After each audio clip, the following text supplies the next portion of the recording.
बघा, आगामी स्थानिक स्वराज्य संस्थांच्या निवडणुका काही ते काँग्रेस पक्ष शरदचंद्र पवार या पक्षाची भूमिका काय आहे? महाविकास आघाडी स्थापन झाल्यापासून जर कोपरगाव मतदारसंघाचा विचार करायचा झाला तर लोकसभेला आम्ही महाविकास आघाडी म्हणून एकत्र लढलो. जे राष्ट्रवादी काँग्रेस, शरदचंद्र पवार पक्ष, शिवसेना उद्धव बाळासाहेब ठाकरे पक्ष आणि राष्ट्रीय काँग्रेस पक्ष आणि इतर मित्र पक्ष, आणि त्यामध्ये आम्हाला लोकसभेला यश आलं. या भागाचे खासदार भाऊसाहेबजी वागचौरे निवडून आले आणि त्यानंतरच्या विधानसभेच्या निवडणुका सुद्धा आम्ही महाविकास आघाडी म्हणूनच लढलो.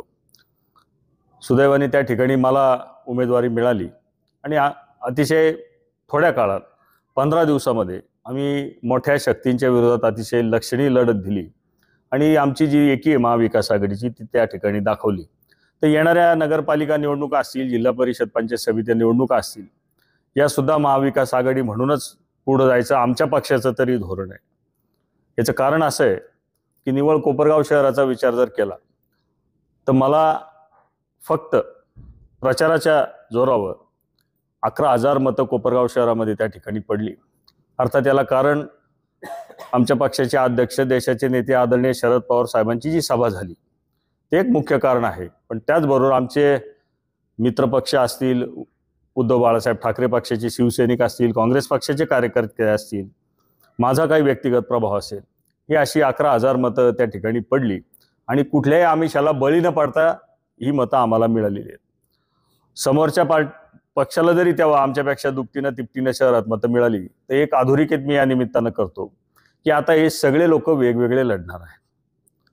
म्हणजे महाविकास आघाडीचा जर एकच उमेदवार जर राहिला तर समोरून किमान 4 उमेदवार त्या ठिकाणी किंवा 5ही उमेदवार येतील आणि समोरच्या 30,000 मताची जर विभागणी 4-5 याच्यामध्ये झाली तर महाविकास आघाडीचा उमेदवार निवडून येण्याची दाट शक्यता आहे. आणि त्याच्यामुळं कोपरगाव शहरात महाविकास आघाडी व्हावी ही माझी एक पक्षाचा उमेदवार म्हणून, पक्षाचा जिल्हाध्यक्ष म्हणून प्रामाणिक त्या ठिकाणी इच्छा आणि भावना आहे. कोणते असे मुद्दे हे जे निवडणुकीत घेऊन तुम्ही समोर जाणार आहात? नाही, अनेक मुद्दे त्या ठिकाणी निवडणुकीमध्ये जाण्यासारखे आहेत. शहरामध्ये ज्या पद्धतीने विकास कामं व्हायला पाहिजे त्या पद्धतीने ती झाली नाही. महाराष्ट्र सरकारची जी अवस्था आहे आर्थिक, ती जर आपण बघितली तर महाराष्ट्राचं सरकारचं कर्ज 10 लाख कोटींपर्यंत गेलं आणि प्रचंड अडचणी आहेत निधी यायला. त्यामुळं निव्वळ तांत्रिक मंजुऱ्यांच्या भरोश्यावर जर भूमिपूजन कोणी करत असेल तर ती कामं प्रत्यक्षात येतील का नाही ही शंका त्या ठिकाणी आहे.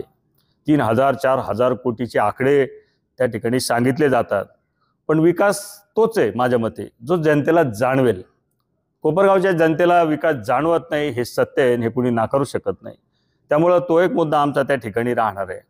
रखडलेल्या पाणी योजना गेल्या अनेक दिवसांपासून त्याच्यावर भाष्य केलं जातं. मुळामध्ये विषय असा आहे की 5 नंबर तळ्याचा जरी मुद्दा घेतला तर तो मुद्दा पहिला सभागृहात मांडणारा मी आहे.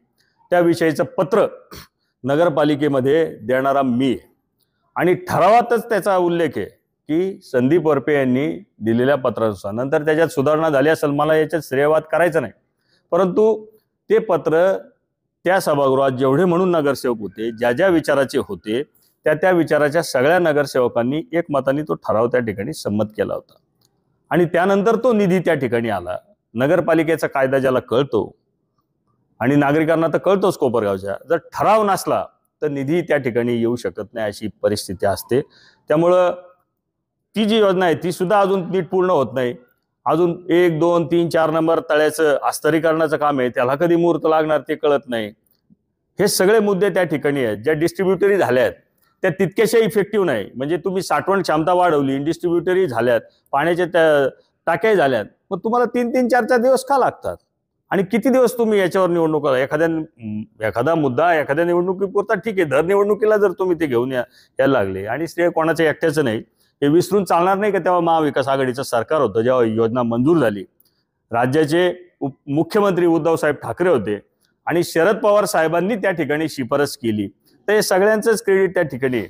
परंतु ते होत का नाही अजूनपर्यंत कार्यान्वित त्याच्यावर आम्ही बोलणार आहे. त्याचबरोबर रस्त्याची जी कामं आहे ती तितकीशी दर्जेदार नाही.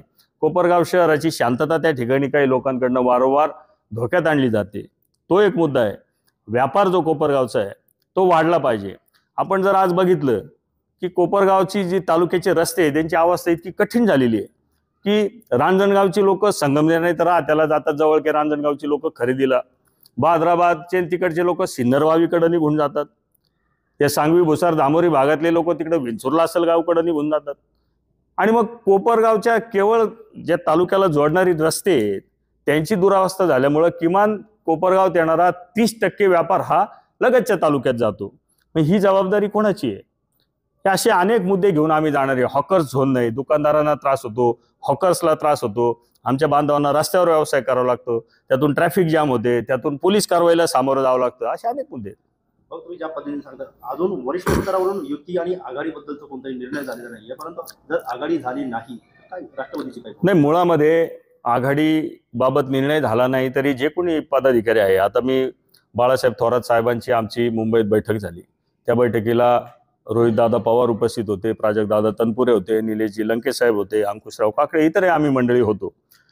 त्यानंतर लोकसभेचे खासदार भाऊसाहेब वागचौरे साहेब यांच्याशी बोलणं आलं, शिवसेनेचे जिल्हा प्रमुख असतील, काँग्रेस पक्षाचे, आम्ही एकमेकाशी त्या ठिकाणी डायलॉग करतो आणि सगळ्यांचं मत आहे की महाविकास आघाडी त्या ठिकाणी झाली पाहिजे. जर झाली नाही तर काय हे आता सांगणं योग्य होणार नाही, परंतु एक आहे की आमच्या मित्रपक्षांनी इथल्या स्वबळाची त्या ठिकाणी भाषा केली. राजकारणात सगळ्यांना स्वबळावर आम्ही लढू हे म्हणावं लागतं, त्याच्याबद्दल आमची नाराजी नाही, परंतु महाविकास आघाडी करण्याचाच प्रयत्न आहे. दुर्दैवाने ती झालं नाही तर शेवटी ज्याला त्याला ज्याचा त्याचा पक्ष वाढवायचा आहे तर निवडणुकीला सामोरं जायला आम्ही तयार.